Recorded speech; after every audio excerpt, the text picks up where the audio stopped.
Bem-vindos e bem-vindas a mais um episódio do Cara e Coragem Podcast. Eu sou a Fessac, criadora e fundadora desse canal, e para você que é novo, eu já adianto, passa e se inscreve aqui no nosso canal, estamos em todas as redes e todos os dias tem uma novidade diferente. E como eu sempre digo, eu tenho o privilégio de trazer pessoas que ou passaram pela minha trajetória, ou que fizeram parte da minha trajetória profissional, e no caso de hoje, uma pessoa que lá no início da minha carreira me marcou, e desde então faz parte do meu net living, da minha rede de relacionamento.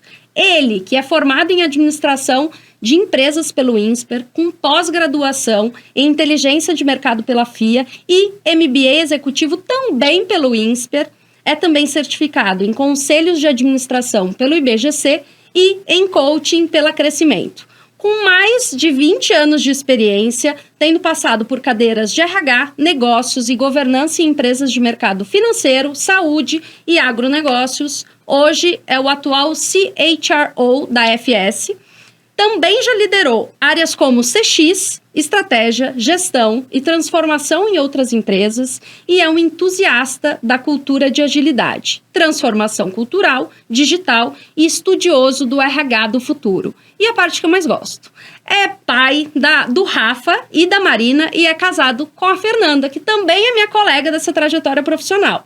Como hobby, além de ser um pai muito presente e gostar do ambiente familiar, ele também gosta de ler e ver séries. Hoje eu recebo Venâncio Guimarães. Venâncio, muito obrigada por estar hoje aqui com a gente. Obrigado você, Fernanda. Parabéns pelo estúdio. Tô me sentindo aqui num flow. Daqui a pouco você tá passando aí todos os podcasts aí do Brasil. Parabéns pelo ambiente, parabéns pelo podcast. Muito feliz de ver a sua trajetória aí. Eu que fico feliz. Mais ainda, eu fico entusiasta de receber amigos, porque eu posso falar que o Venâncio é meu amigo. Amigos que hoje, não só para mim, mas para todos que nos assistem, vão poder saber da sua trajetória. Eu li uma mini bio aqui linda, né? O LinkedIn é lindo. Quem quiser pesquisar, vai lá, procura Venâncio Guimarães. Mas eu quero conhecer muito mais da sua história, assim, quem é o Venâncio que está aqui na minha frente, a trajetória, o que foi planejado, o que não foi, o que são traços ali da tua infância, da família e o que você disse que é mais o seu RG e você que escreveu essa história. Legal. Eu diria que acho que uma grande mudança assim, na minha carreira foi, de fato, uma parte final que você leu na bio, que foi quando meus filhos nasceram, né? Eu sempre fui uma pessoa muito que olhava, queria ser aquele profissional, aquele executivo, aquele cara que antigamente tinha a sala fechada, mesa de mármore. Conhecemos essa história! Conhecemos algumas histórias desse sentido que, graças a Deus, foram mudando ao longo do tempo. Mudando. Hoje, assim, são baias e a gente fica lá bem volante, cada dia uma mesa. Exatamente. E aí, por algum momento, assim, eu queria ser o executivo por ser o executivo, para as pessoas olharem para mim, falar, nossa, onde ele chegou e etc. E depois do nascimento dos meus filhos, eu senti que a minha vida mudou para eu ser melhor para eles, para a geração deles, para que daqui a alguns anos, algumas décadas, eles possam viver a melhor geração e terem orgulho do pai e menos do executivo que esteve ali na trajetória.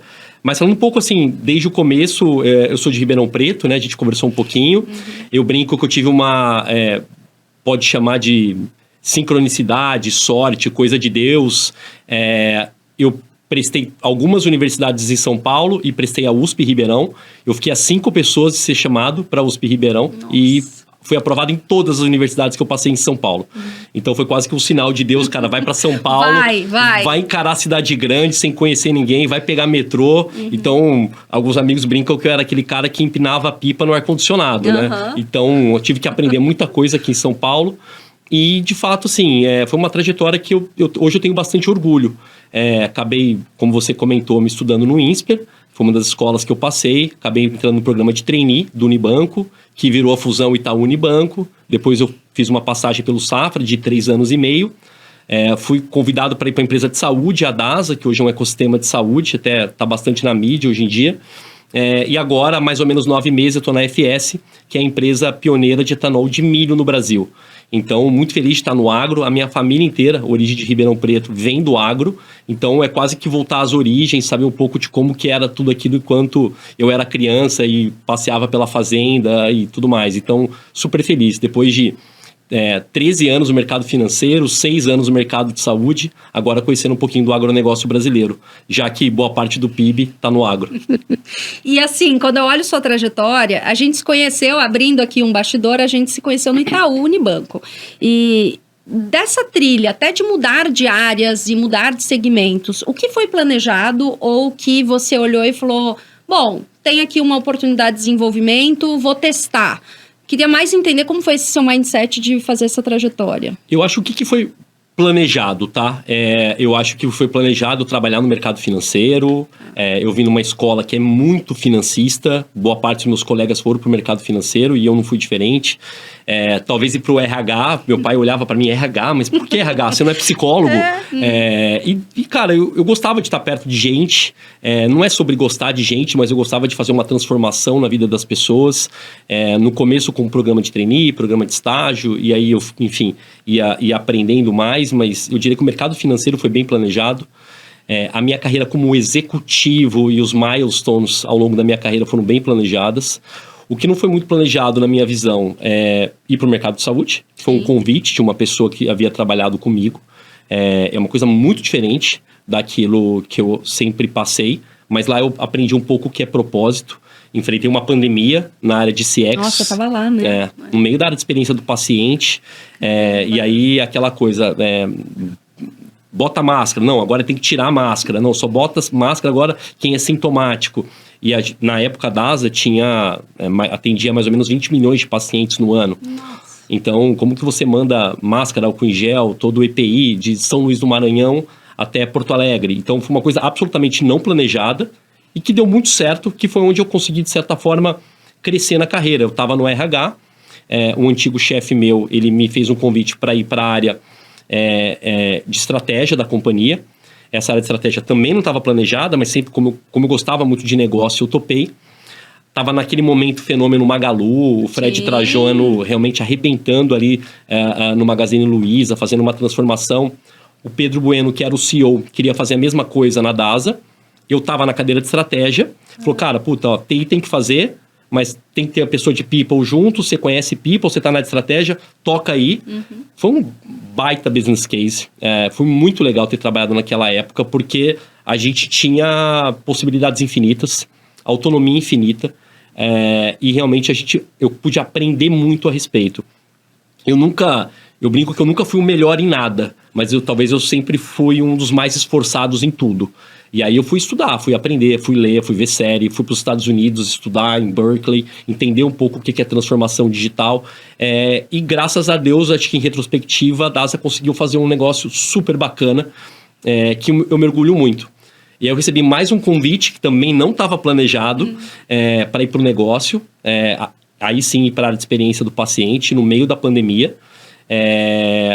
Foi mais ou menos um ano e meio nessa cadeira, até que me chamaram de volta para ser o CHRO, na época da DASA Diagnóstico, ou seja, que era tudo os labs, né, da DASA. Isso super no meu planejamento, é algo que eu sempre almejei ser, ou seja, ocupar a primeira cadeira de RH.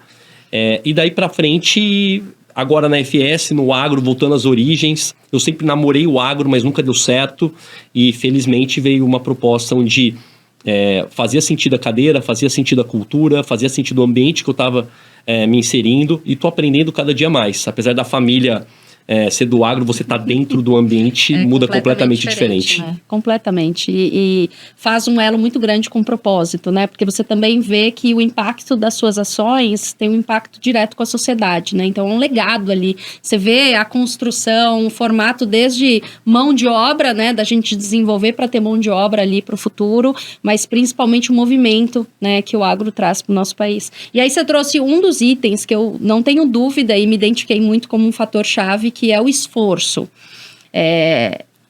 O que você classifica, olhando toda a sua jornada profissional e esse crescimento, o que você atribui? Quais foram as competências ou habilidades que você fala, putz, aqui de fato foi um diferencial para mim? O que mais você coloca aí nessa caixinha? Eu até outro dia eu estava numa reunião, numa reunião semestral que a gente faz lá na empresa, e eu usei eu adoro esporte, né? A gente estava falando um pouco sobre isso, e eu aprendo muitas lições corporativas no esporte. Nossa, também. E tem uma frase do Kobe Bryant, que atribuem ao Kobe Bryant, mas várias pessoas podem ter falado isso, que trabalho duro vence talento quando o talento não trabalha duro. E é um pouco do que eu falei, assim, eu nunca fui o melhor em nada, eu nunca fui o melhor aluno, eu nunca fui o melhor jogador, apesar de adorar esporte, mas eu sempre fui muito esforçado mesmo. Então, aquela coisa da disciplina, consistência, dar aquele algo a mais. Eu comentei um pouco mais cedo, né? Eu vim de um programa de trainee do Unibanco, onde, em geral, o trainee vem com aquela estrelinha na testa, acha que vai sentar na mesa do presidente em 3, 4 anos. E eu sempre aprendi muito, graças a Deus, porque eu tive bons RHs na época me ensinando, que eu precisava ter uma dose de humildade. Sim. E aí, nesse sentido, eu nunca reclamei de trabalho chato ou trabalho operacional. Na verdade, eu até gostava, porque o meu chefe olhava pra mim, pô, ninguém quer fazer isso, por que o Venâncio quer fazer isso? E eu acabei meio que gostando e me dando bem nesse ambiente. E aí, nesse sentido, acabaram me dando mais coisa, eu me esforçava ainda mais e acabou sendo um ciclo virtuoso. Hoje em dia, a gente fala muito da saúde mental, que é super importante, que a gente tem que tomar cuidado. Então, eu procuro ter os guardrails muito bem estabelecidos, né? Então, as bandas entre... trabalhar o máximo que der, mas ao mesmo tempo sem surtar, para mim é o fundamental. E aí minha válvula de escape acaba sendo o esporte.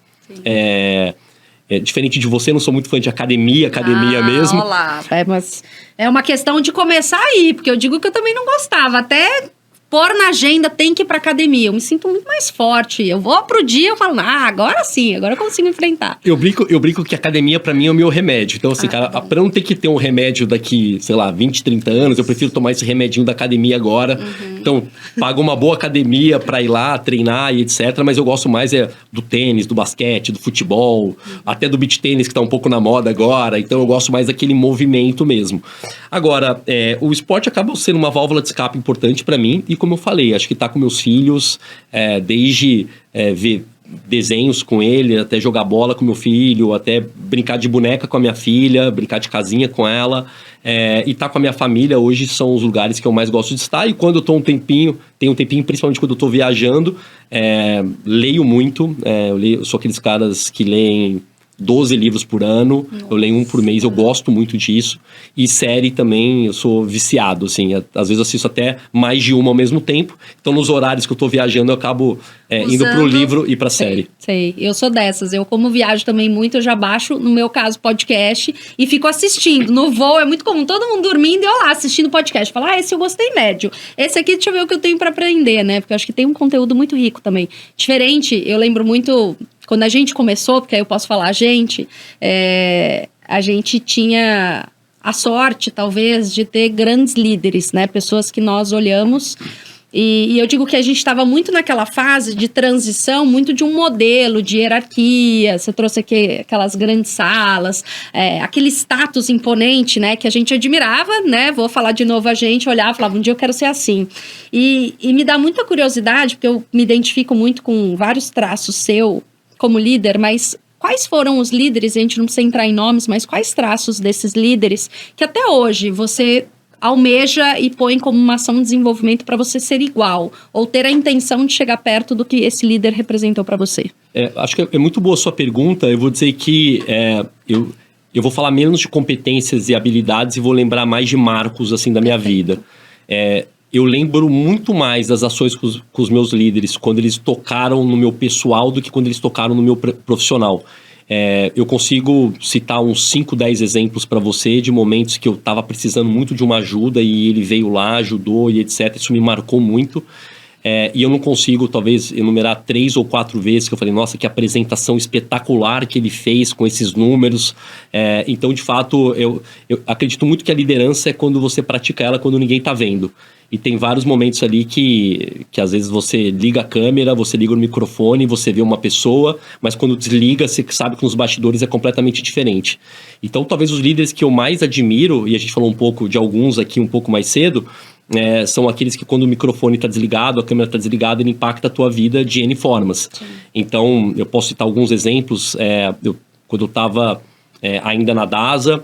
Meu pai passou por um momento super delicado de saúde, e não exatamente meu líder direto, mas algumas pessoas que eu admirava muito me deram um baita apoio, me ligaram. Eu lembro do episódio que eu estava dentro da UTI, no hospital em Ribeirão Preto. O líder médico da DASA fez questão de falar com o líder da UTI do hospital, fez um conference call no meio da UTI para saber se o procedimento que estava fazendo no meu pai era o correto, e que não precisava fazer isso. Era o Venâncio pessoa física ali, não é pessoa jurídica. Mas como eu acredito muito que não existe pessoa física, pessoa jurídica, não existe vida pessoal ou vida profissional, existe vida e ela é uma só. Os líderes que mais me marcaram foi quando eles tocaram mais meu coração do que o cérebro. Então, o que eu procuro levar para as pessoas, para os meus times, para os meus pares, mesmo até para o meu líder atual, é como que a gente consegue impactar a vida das pessoas quando elas mais precisam de ajuda. Você vai saber quem que é a boa pessoa quando você está precisando. Quando você precisa de ajuda, não quando te elogiam. Então é um pouco isso que eu tento levar para minha carreira e para minha vida. E quando você pensa quem você se formou hoje, como que você se vê como líder? O que você acredita que seja um traço seu, um traço que você desenvolveu e total autônomo, total com autenticidade?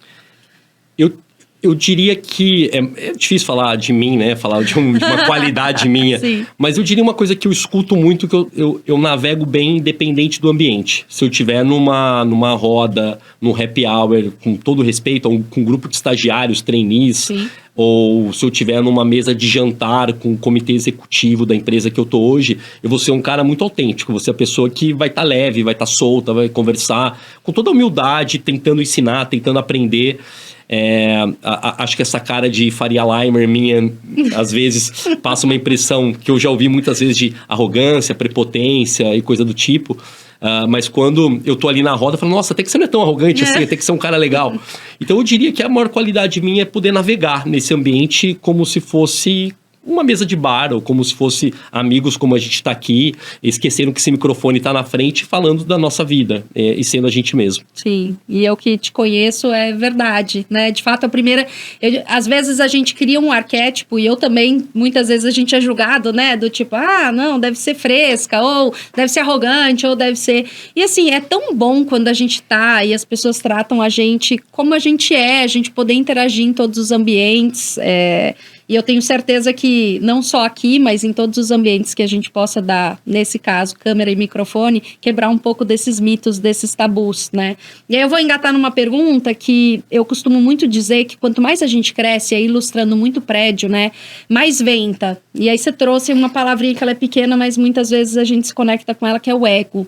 Como que você controla o seu ego? Como que você vê essa questão de vaidade, de ser hoje o número 1, de estar conduzindo aí uma cadeira que é chave aqui dentro, e mesmo assim voltar para suas raízes, para sua essência? Essa é uma excelente pergunta. Eu diria que eu enfrento meu ego, acho que todo dia, de diferentes maneiras, assim. Acho que às vezes você, e como eu falei, né, não existe vida pessoal ou profissional, existe vida, ela é uma só. Às vezes você tá num dia que, putz, você teve alguma discussão com a sua esposa e você leva um pouco isso pro escritório, e às vezes a resposta que um executivo te deu, você fica meio bravo e você quer devolver. E eu procuro de fato, eu tento de fato escutar com empatia mesmo, em que pese que às vezes é muito difícil isso. Então às vezes é fácil eu estar aqui no microfone falando e falando, não, mas espera aí, você é um cara super ansioso e sou ansioso, você é um cara super voltado para dados, e sim, sou um cara voltado para dados, e você falando de people, e eu acho que é um pouco isso, é como você traz isso a seu favor. Agora assim, de verdade mesmo, eu lido com o ego, acho que todo santo dia. Acho que primeiro com dos outros, e acho que a função do RH, de people, como você quiser chamar, e você sentou nessa cadeira durante muito tempo, você sabe bem, era um pouco ingrata, né? Porque Sim. Você está lidando com o problema dos outros o tempo todo. E se você pagar o salário no dia correto, ninguém vai lá te agradecer, parabéns, você pagou no dia correto. Então, de fato, é você olhar, você tem que olhar, eu diria que o RH é quase que um chamado, um legado mesmo, que você precisa deixar ali naquele momento. E eu tento voltar às raízes sempre pensando como que eu estou correndo para o outro. Será que eu fui arrogante? Será que eu fui prepotente? Será que eu fui ansioso? Uma coisa que eu faço muito, muito mesmo, e meu time até fala, não precisa fazer isso, a gente nem percebeu. É pedir desculpa quando eu achar que eu passei do ponto, por exemplo. Eu falei, cara, puta, errei na mão aqui. Falei, não, mas a gente nem percebeu. Eu falei, eu sei, mas eu senti que eu errei na mão, então eu preciso falar isso pra vocês. Porque, de certa forma, você acaba se tornando vulnerável naquele momento e fala que tá tudo bem pedir desculpa. Sim. Que tá tudo bem você errar. E assim sucessivamente. Agora, é uma tarefa árdua. Sim. É uma tarefa, eu diria que hoje esse é o maior desafio nas organizações como um todo. Como você se liberar dos egos, das vaidades e ser o melhor profissional, pessoa, ser humano para aquela empresa que você tá. Não, total. E eu digo, eu gosto muito de ilustrar que é pequena, mas se a gente não, intencionalmente não olha para ela, de fato esse ambiente que a gente fica é um ambiente que seduz muito, né? Traz a gente para uma vaidade, para um status, né? E aqui a gente fala muito a diferença entre ser e estar, né? Hoje, nós estamos numa posição, sendo o número 1 de RH, onde quer que esteja, mas nós somos muito mais, né, do que esse crachá ou dessa marca. E aí, quando eu penso nisso, você faz parte do meu net living. A gente fala muito entre a diferença entre networking e net living. E o net living é que eu tenho a intenção de me manter conectada a você, porque é uma pessoa que me inspira e é uma pessoa que, obviamente, pela área também, então a gente tem muita troca. E eu queria muito saber, você tem, de fato, na tua agenda manter contato com as pessoas? Você manda mensagem? Como que você faz isso ser intencional na tua trajetória? Eu diria que isso eu tenho muito que aprender com você, tá, Fê? Eu confesso que eu às vezes, eu esqueço um pouco de fazer isso e às vezes até tomo uns puxões de orelha. Pô, mas você não mandou mensagem, você não liga e não é por mal. Eu não sou um cara muito conectado e, para ser super honesto, apesar de ser meio viciado no WhatsApp, no celular, em trabalho e tudo mais, eu confesso que às vezes eu quando tento chegar em casa, eu tento virar um pouco a chave, assim. Tá mais com meus filhos, tá mais com a minha esposa, tá mais com a minha família, e tá realmente tentando se conectar com eles, né?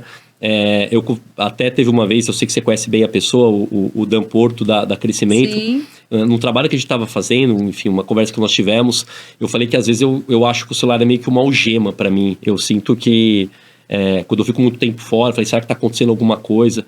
E eu tenho tentado cada vez mais melhorar nesse sentido, muito longe, acho que eu sou faixa branca ainda, talvez com 1 grau, talvez eu esteja evoluindo nesse sentido, mas ainda faixa branca. Agora, é bem difícil, tem as rodas de amigo que eu levo pra vida toda e aí, de certa forma, eu acabo conectando, mas o que eu tento fazer é quando eu vejo um post de uma pessoa, quando eu vejo algum vídeo de uma pessoa, seu próprio podcast, é mandar uma mensagem, pô, eu ouvi, adorei, tá maravilhoso, parabéns, mas é muito spot, assim, eu confesso que eu tenho um pouco esse é o meu ponto fraco, eu queria me conectar mais profundamente com as pessoas.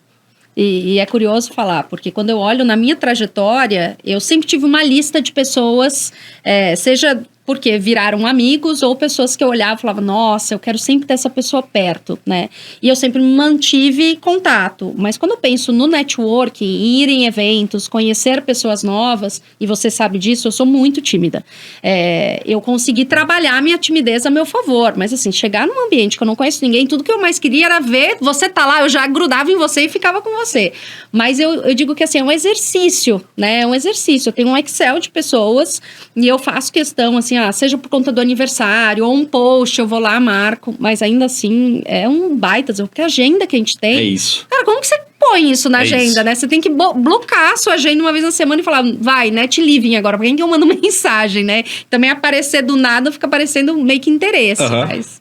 Tô super em paz com isso, tenho tentado me desafiar, mas é um exercício quase que diário também, E você sabe que eu fico até assim...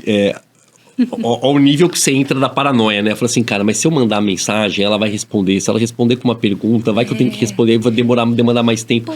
E nesse sentido, eu tento ser um cara super autêntico mesmo, de falar, vi seu podcast, adorei. Pronto. Isso. Então, cara, que palestra sensacional que você fez. Ou você tá a gente é convidado direto pra jantar em confrarias da vida. Cara, o jantar tava sensacional, parabéns. Então, eu confesso que eu fico até um pouco sem graça de mandar uma mensagem, eu não sei como vai ocorrer para a pessoa, apesar de muito tempo, né, tanto eu quanto você nessa carreira executiva, agora você na carreira empreendedora, de podcast, etc.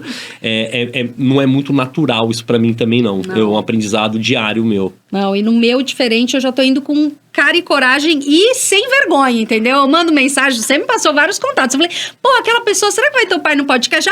Mandou contato, manda mensagem. Então, assim, eu acho que também é desbravar um pouco, né? Não é... Se a gente olhar, são poucas as pessoas que são referência. Então, vamos buscar o meio do caminho e achar a nossa referência, exato, né? Exato. Faz parte. E aí, eu quero muito explorar, obviamente, a gente tem algo em comum também, que é o RH. E entender muito na sua perspectiva do RH que você entrou. Né? Você entrou no programa de trainee já no RH, certo? Na verdade, eu entrei no programa de trainee institucional, eu rodava todas as áreas do banco na época, e você escolhia a área final, e eu acabei escolhendo o RH como área final. Então, você escolheu o RH naquela época. Exato. Que RH que você encontrou e o RH que você está vendo hoje? O que você vê de grandes diferenças? Cara... Muito, né? Completamente diferente. Desde um diretor poder fumar dentro da sala dele. Nossa, é verdade. Até carpetes feios com aquelas baias longas, 100% presencial e ponto, é isso. Tem que bater ponto em tal lugar. Então... eu entrei eu entrei numa instituição bastante robusta, bastante focada em temas de desenvolvimento de pessoas. Hoje, é completamente o que a gente fala de gestão de pessoas. Hoje, tem um troço que chama ChatGPT, que na época não tinha nem Google, eu acho, que você pode perguntar o que você quiser com a resposta que você quiser, ou para aquele dev, como eu comentei um pouquinho de transformação digital, botar eu quero o código XYZ, o ChatGPT vai responder isso para você. Até as relações humanas, que elas foram muito ressignificadas, principalmente depois da pandemia. Então... antigamente, principalmente RH, você tinha que ser aquele cara tough guy, o cara durão, o cara que trabalha pra caramba, não pode se vulnerabilizar, você tem que ser o herói com capa. Hoje em dia, é o gestor, é o líder que tem que fazer as perguntas certas, que tem que entender o que pega na pessoa, tem que trazer times multidisciplinares e diversos para trabalhar num tema específico. Então, eu diria que mudou completamente, foi uma virada quase que 180 graus. O que, de fato, eu acho que não mudou nesses 20 anos, eu sei que não foi isso exatamente o que você perguntou, mas, de fato, acho que foi a essência do RH. Desde me projetando ali para 2006, 2007, que foi o programa de trainee, quando eu comecei na área de desenvolvimento organizacional no Unibanco, eu vi as pessoas realmente com uma essência de eu quero trabalhar em recursos humanos, eu quero trabalhar em pessoas, eu quero ajudar as pessoas, eu tenho um amor por isso e eu acho que isso permanece depois de 20 anos. Apesar dos métodos de trabalho, as baias, as salas, tudo isso ter caído por água, felizmente caíram por água, que mostra que no final do dia somos todos iguais, somos todos seres humanos, talvez com níveis de responsabilidade na empresa um pouco diferentes. Mas no final do dia é todo mundo ser humano. Com certeza. Isso eu super concordo. A gente viu uma transformação cultural, né, do modelo de trabalho muito forte.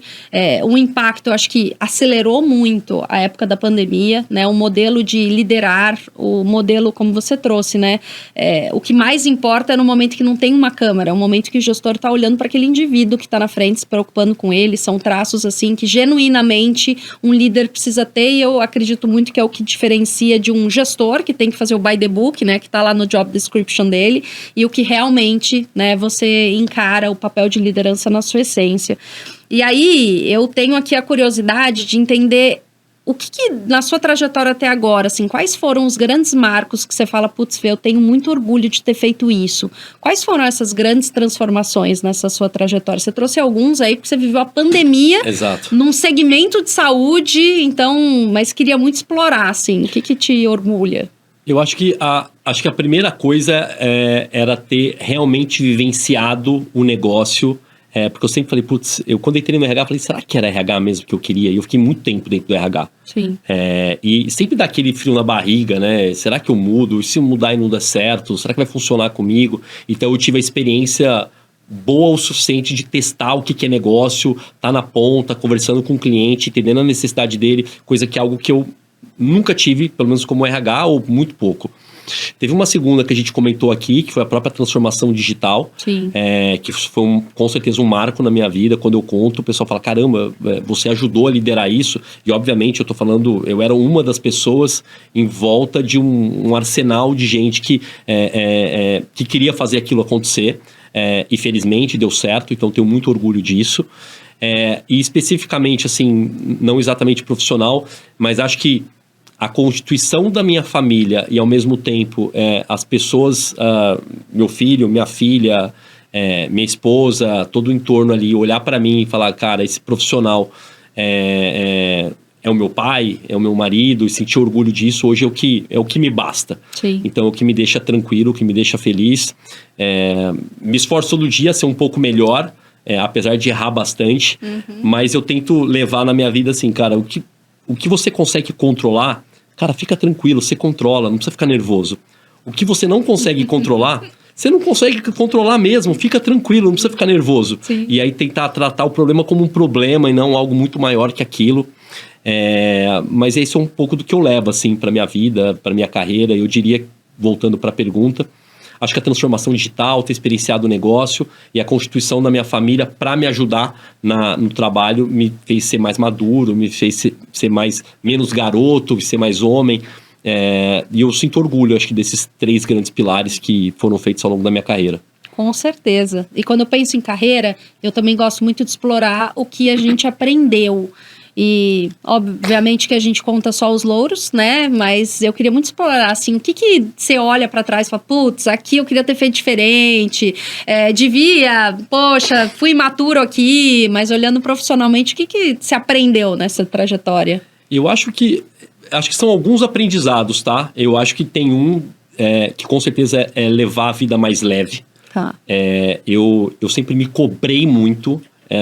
E aí a psicanálise me ajudou pra caramba, dele sentar e falar, você sabe que você não é perfeito, você não vai acertar todas, né? Eu sei. Então por que você quer acertar todas? E aí perguntas meio óbvias. Sim. Que você fala, putz, é verdade, tá tudo bem errar.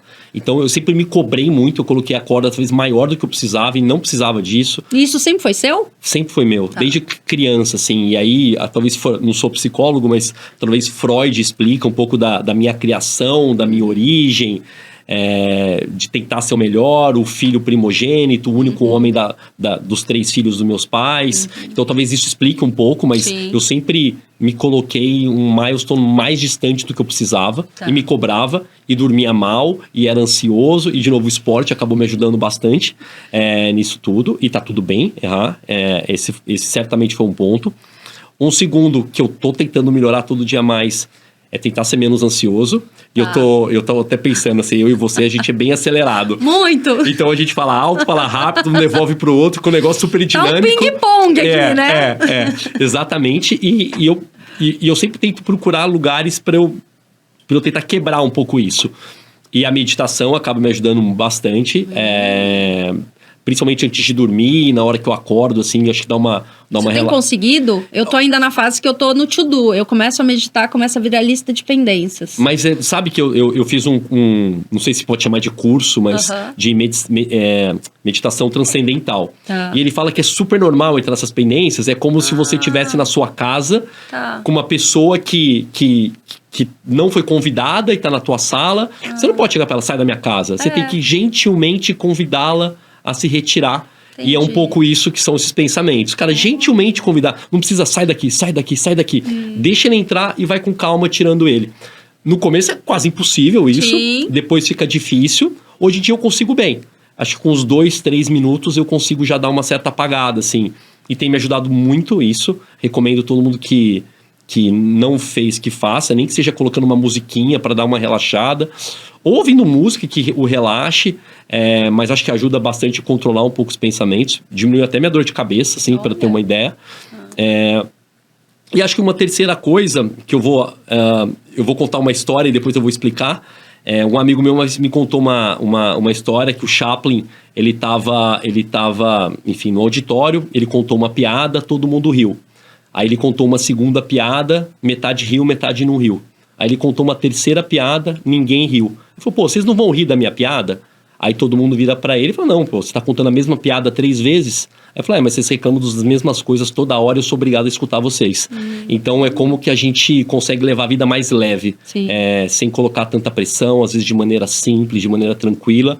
E no final do dia, problema é de saúde. Sim. Todo o resto a gente consegue lidar, consegue pivotar, consegue transformar, mas levar a vida mais leve. Então eu diria que, voltando um pouco de novo, para os teus pontos. Acho que a questão, né, da meditação, de levar a vida mais leve e de tentar ser um cara mais easygoing, sempre é o que eu levo de aprendizado de coisas que eu não fiz bem, eu acho. Nossa, tá rolando uma projeção aqui. Total. Se Freud estivesse aqui, a gente estaria num divã e eu consigo me ver claramente. Já tô aqui anotando psicologicamente a meditação, então aceito, to do. Porque eu entro nessa, poxa, vou meditar, eu começo, vem, to do. Às vezes no esporte, tô eu correndo, assim, várias vezes tô lá, tem que fazer um longão.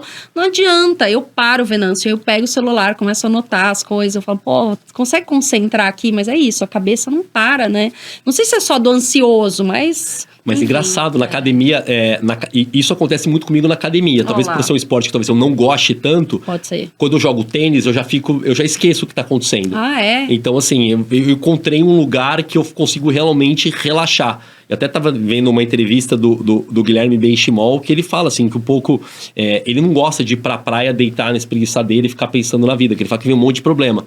Ele prefere fazer o kitesurf dele, prefere fazer os longões dele, que é quando os pensamentos realmente vão embora. Então, talvez é encontrar esse lugar que os pensamentos não estão em você, que quando você voltar, tua cabeça vai estar muito melhor para receber aquilo e poder dar vazão pros seus to-dos. Nossa, total. E eu tô na fase também de incluir nessa lista o viver o agora, né? Porque eu não sei se é a nossa mente, se é o ambiente corporativo, mas a gente sempre tá no comitê, na reunião lá do futuro, material que não sei... Então, assim, eu brinco que eu estou agora aqui com o Venâncio, conversando, e o podcast me ajuda muito nisso. E um outro item que eu já vou engatar, que você fez a formação em crescimento em coach. E eu digo que o coach, eu já tinha feito uma formação... não seguia os pré-requisitos que eu gostaria, né? E aí eu fui buscar, de fato, uma instituição bastante séria. E eu já bati papo aqui com algumas pessoas lá da Crescimento. E aí, para mim, me ajudou muito primeiro a escuta, né, da pessoa e formular as perguntas. Mas me vem a curiosidade, por que o coach? Por que você foi buscar a formação em coach? Olha, para ser super honesto com você, eu fui procurar porque eu queria ter uma segunda carreira em algum momento de ser um coach. De poder ajudar, porque de fato eu comecei fazendo isso lá atrás ainda no Safra, com os trainees que estavam ali, e eu quando eu estava com eles eu sentia muito bem, porque eu realmente conseguia fazer com que os trainees, pelo menos do meu lado, né, não sei do lado deles, que o jeito que eles entraram era um jeito absolutamente diferente que eles estavam saindo.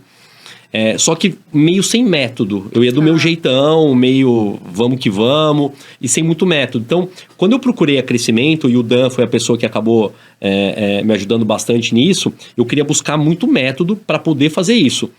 Para ser super honesto, eu entrei de um jeito e saí de outro, muito menos como coach e muito mais como coachee, porque nesse processo você tem um autoconhecimento gigantesco. Muito. Então, eu confesso que ali eu praticamente usei 80% para mim, como autoconhecimento, como eu ia mudar a minha vida, a minha cabeça, minha carreira, e 20% como método mesmo, como coach. E aí eu perguntava até pro Dan, né? Eu falei, cara, isso é normal? Eu falei, cara, muitas das pessoas que vêm aqui acham que é para uma coisa e é para outra completamente diferente, e foi o meu caso ali. Mas em algum dia, em algum momento... depois de passar pelo mercado financeiro, mercado de saúde e agora agro, eu quero sim ter uma carreira, poder ajudar as pessoas, poder, enfim, mudar, fazer com que elas elevem a entrega, a liderança, o papel como ser humano. Quero sim poder contribuir nessa frente. Isso foi um dos... Eu brinco que quando eu comecei a desenhar o business plan do Cara e Coragem, eu comecei a levantar quais as dores que eu queria resolver. E uma das, né, porque eu estava existe todo o grau ali de formação, né, para você se tornar um coach certificado, e um deles é porque eu tinha pessoas excepcionais ao meu redor, e essas pessoas, obviamente, eu tô chamando de democratização, mas nada mais é do que a banalização, né, do coach aqui no Brasil. Essas pessoas não estavam tendo o patamar que elas deviam ter profissionalmente, né, porque todo mundo é coach agora, né, sobe num palco, fala sou coach de vida, sou coach do esporte, sou coach... Putz, né? Vamos falar o que realmente é ser coach. E aí eu falei, poxa, então vamos lançar um podcast onde eu vou trazer essas pessoas que me inspiram e a gente vai trabalhar a problemática, né? Da onde se banalizou. Então eu fiquei bastante encantado. O Dan foi um dos que passou por aqui. O Marco também passou por aqui. Então, assim, são pessoas incríveis que eu, como sempre, fico com o olho brilhando de bater um papo. E também vi que você fez, assim como eu, no IBGC a formação em conselho. E aí, como que nasce esse interesse? Porque também é outra pauta que a gente fala aqui no canal. Assim, a formação em conselho, eu acho que, como eu falei, eu sou muito curioso e gosto muito de estudar. Sempre gostei, desde ler livros, até ouvir podcasts, até estar em sala. E eu sempre estudei muito, né? Então, tem pessoas que dão super certos sem estudar, mas para mim, sempre o método acabou me ajudava muito. Apesar, eu tenho, às vezes, uma cabeça meio de engenheiro, assim. E eu fiz a graduação no INSPER, aí depois da graduação no INSPER, eu fiz uma pós-graduação na FIA, Inteligência de Mercado, aí eu fiz um MBA executivo no INSPER, aí depois de um tempo eu fiz alguns cursos específicos, um deles em Berkeley, outros em alguns lugares dos Estados Unidos, e passou um hiato sem eu estudar. Sim. E aí eu falei, cara, eu vou fazer o que agora? Fazer MBA fora, com 2 filhos, é muito difícil. Você fazer outro MBA executivo, não sei se, acho que ia ser um pouco mais do mesmo. Aonde eu consigo, aí eu pensei, né, aonde eu consigo ter, de certa forma, uma capilaridade de conhecimentos distintas, onde a gente vai colocar um com o outro ali, vai debater ideias e tudo mais, foi no Conselho de Administração. Eu já estava com algum tempo, né, faz pouco tempo que eu fiz, faz 1 ano e meio, 2, que eu fiz até menos, faz 1 ano que eu me formei ali no IBGC, e ali eu consegui encontrar pessoas diferentes, de estilos diferentes, de diversidades diferentes, onde a gente conseguia simplesmente conversar sobre um tema como eu passei em outros momentos da minha carreira. Sim. Então, na verdade, foi mais uma pedra no meu caminho ali para eu poder dar um novo salto. Também em algum momento, quem sabe, gostaria de ser conselheiro em outras empresas aí do setor, poder ajudar, impactar vidas, impactar pessoas, mas nesse caso em específico foi muito para quero obter mais conhecimento, trocando ideia com pessoas e podendo estar num ambiente ali que eu posso tirar a fantasia, ser eu mesmo e conversar sobre o que eu acho. E quando você fez essa formação, no meu caso, eu quebrei muitos vieses que eu tinha, né? Então, eu já tinha contato em conselho, no papel de RH, eu já tinha remodelado muito o que era o conselho na empresa que eu ainda estou, mas estava com outro chapéu. E para você, fazer essa formação fez quebrar um pouco o que é o papel do conselho, a forma com que você via numa cadeira de RH agora com a formação, fez isso para você? Eu acho que, assim, eu confesso que como eu estudei muito antes de entrar, eu conversei com muita gente, acabou que eu encontrei um pouco do que eu imaginava, que era o que eu esperava, tá? Que era o que eu esperava. Eu tenho uma sensação, tá, Fê? E aí é uma sensação, sem nada muito empírico, estatístico ou coisa do tipo, que ainda as empresas querem aqueles mesmos conselhos de antigamente, tá?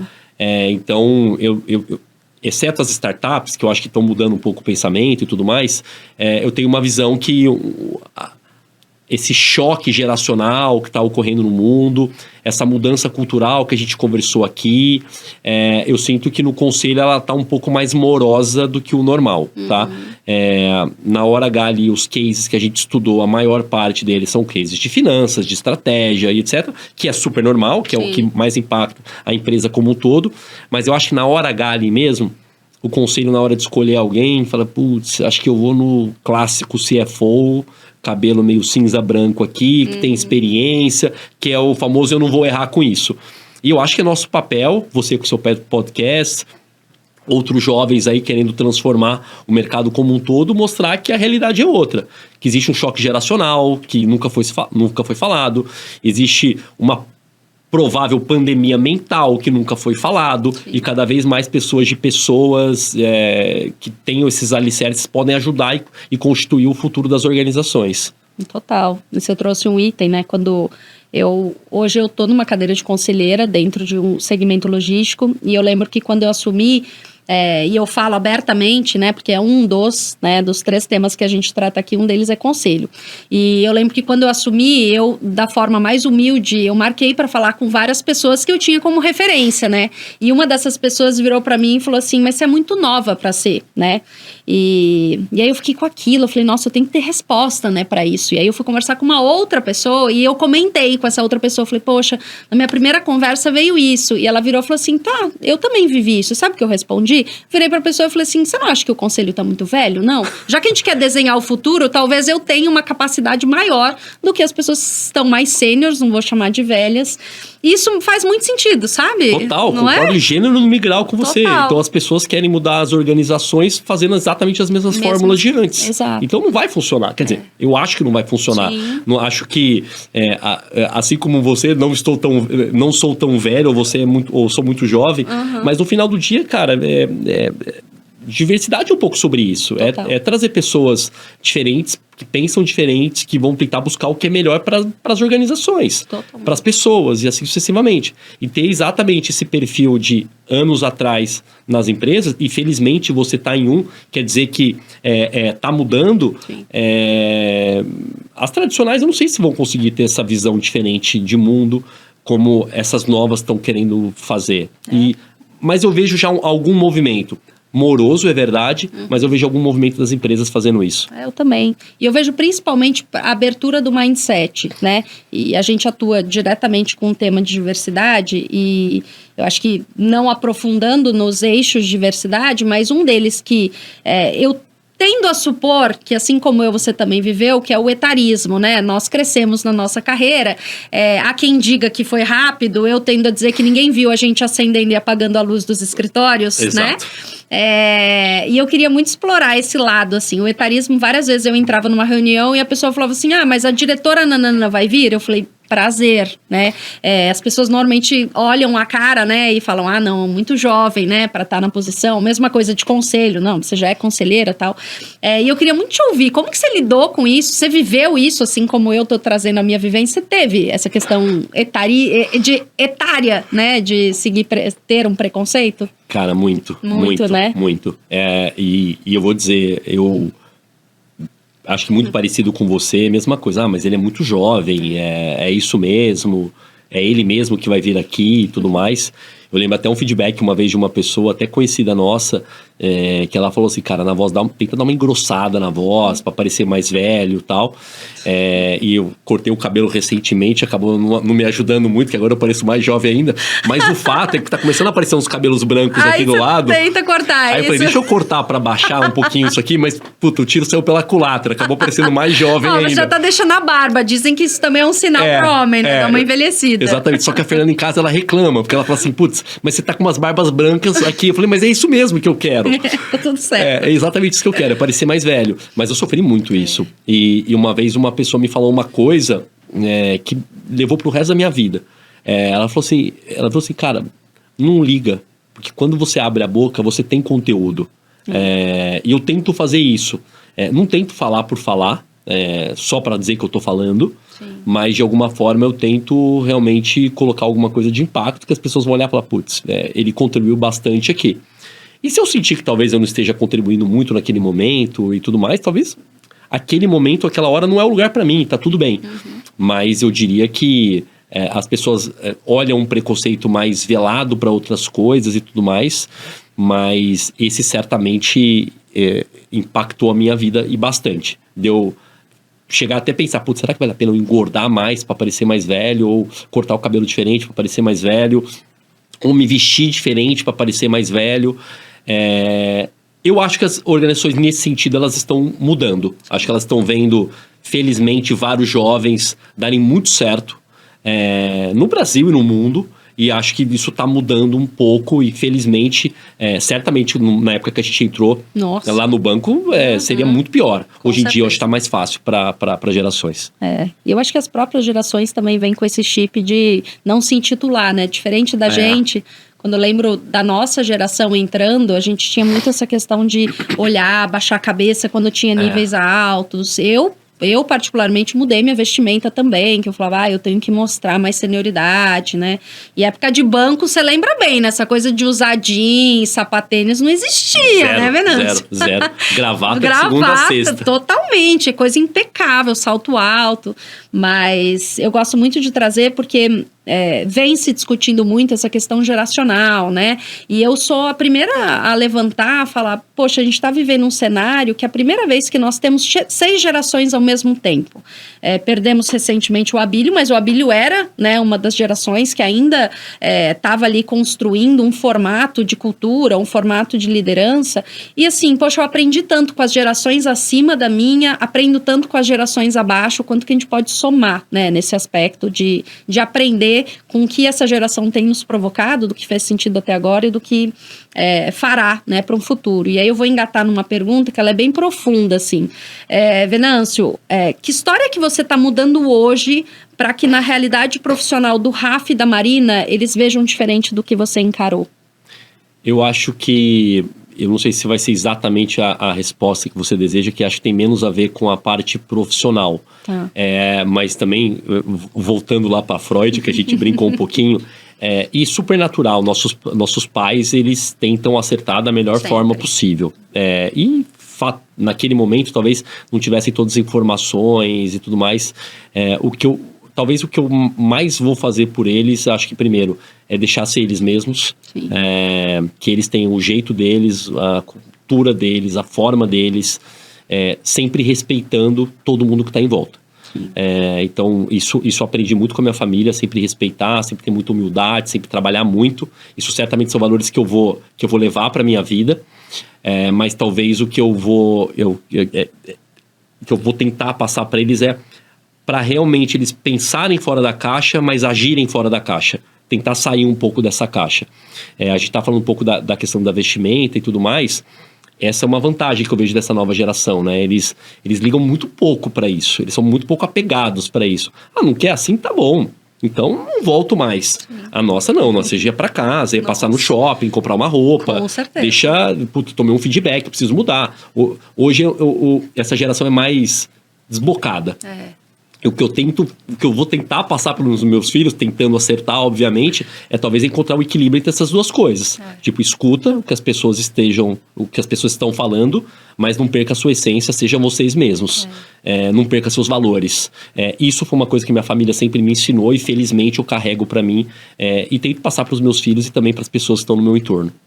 E pensando nesse cenário, eu tenho sempre uma difícil missão que é ir chegando no final. Sabe? Porque eu poderia ficar aqui, um tempão conversando com você.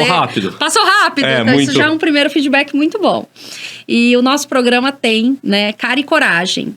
E eu queria muito, assim, pensando que a gente fala com o público, tanto de coaching, de conselho, de liderança, mas principalmente com um público que muito provavelmente se conecte com vários traços que você trouxe aqui, né, da sua trajetória.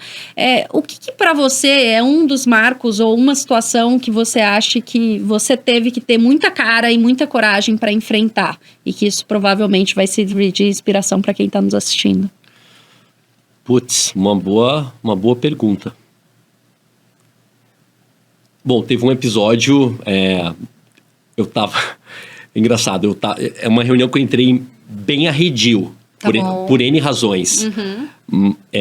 E aí, nessa reunião específica, claramente, as pessoas estavam ali... Eu estava entrando num comitê executivo uma vez de uma empresa, e ali naquele comitê executivo, claramente, as pessoas queriam... fingir que aquela pauta não era importante. Mas eu cheguei muito preparado. Mas muito, assim. Eu realmente me preparei, assim, cara, essa apresentação eu vou arrebentar. E aí chegou um determinado momento que o CEO fez, tipo, 2 ou 3 perguntas. E eu meio que devolvi na lata que eu não concordava com ele por causa disso. E aí até rolou aquele silêncio meio na sala, falou, nossa. Pô, ele pode desafiar o CEO dessa forma e tudo mais. Desculpa não dar mais detalhes, mas vai ficar meio óbvio se eu falar. Tá ótimo. E aí até no final, assim, acabou tudo bem a reunião, aí o CFO parou, pediu a palavra, falou, olha, queria parabenizar aí o time de gente, o Venâncio, baita apresentação. Há tempos que eu não vi uma apresentação tão bem feita ali. Era um ambiente duro, talvez inóspito, talvez com aquela cara de jovem que eu estava ali, entrando naquele momento, numa dinâmica de pessoas, cada um querendo cuidar do seu quadrado. Bem silo. E aí, eu acho que, dando um feedback / elogio para você, acho que o nome do teu podcast, ele é muito bem feito. Porque eu acho que o que mais as pessoas e os times de pessoas, RH, gente, como você quiser chamar, eles precisam hoje em dia é coragem. Porque se eles tiverem coragem de se colocar as pautas, mostrar o quanto elas são necessárias para o futuro da companhia, certamente aquela companhia vai ter mais sucesso do que teve no passado. Então, parabéns pelo podcast, parabéns pelo nome e parabéns aí por tudo que você vem realizando. Eu que fico, de novo, muito inspirada em te ouvir, em poder dar palco, porque eu digo que eu sou só uma facilitadora, né? Quando eu penso no nosso papel de pessoas e muitos perguntam assim, poxa, podcast, eu falo, na verdade, é muito da essência do RH, porque o que eu gosto é de conhecer as pessoas. E eu já tenho a grata felicidade de te conhecer, de acompanhar essa trajetória. Grande parte do que você está contando aqui é parte que eu te acompanhei, seja direto ou indiretamente. Então, reforçando aqui, é uma honra te ouvir, é uma honra dar a câmera, dar microfone para você. E vou convidar vocês aí, que eu tenho a vontade de chamar o Venâncio de novo. Então, deixa os comentários, perguntas que talvez eu não tenha feito. Sou uma aprendiz com potencial de fazer as perguntas que eu tenho vontade, mas, novamente, agradecer pela sua disponibilidade de estar aqui, de compartilhar, e tenho certeza que, assim como o meu olho brilha, várias pessoas que estão assistindo também, o olho vai brilhar. Super agradeço, Fê, obrigado pelo convite, parabéns pela cara e coragem de botar isso de pé, realmente é muito legal. Eu escutei alguns podcasts de outros convidados aí e realmente tá muito bacana, parabéns, é realmente um produto de super qualidade. Daqui a pouco você tá passando os flows, os Ticaracati-Cats da vida aí, com milhões de seguidores, parabéns. Olha, tomara, eu digo que o meu grande legado aqui, diferente do que a gente teve, é dar palco mesmo para várias pessoas e para quem tá começando na sua carreira se conectar, né? Que nem tudo é planejado, nem tudo é muito bem escrito, mas na cara e na coragem você consegue muita coisa. E para você que esteve com a gente até aqui, de novo, compartilhe. Eu tenho certeza que esse conteúdo não só serve para você, mas para vários amigos, pessoas do seu net living, networking que nós tratamos aqui. Então, siga os canais que a cada 15 dias nós temos um episódio diferente. E eu, como uma facilitadora, um aprendiz em potencial aqui, estou sempre curiosa para saber qual o seu comentário, qual a sua dúvida e vou ter muita felicidade em responder. Muito obrigada.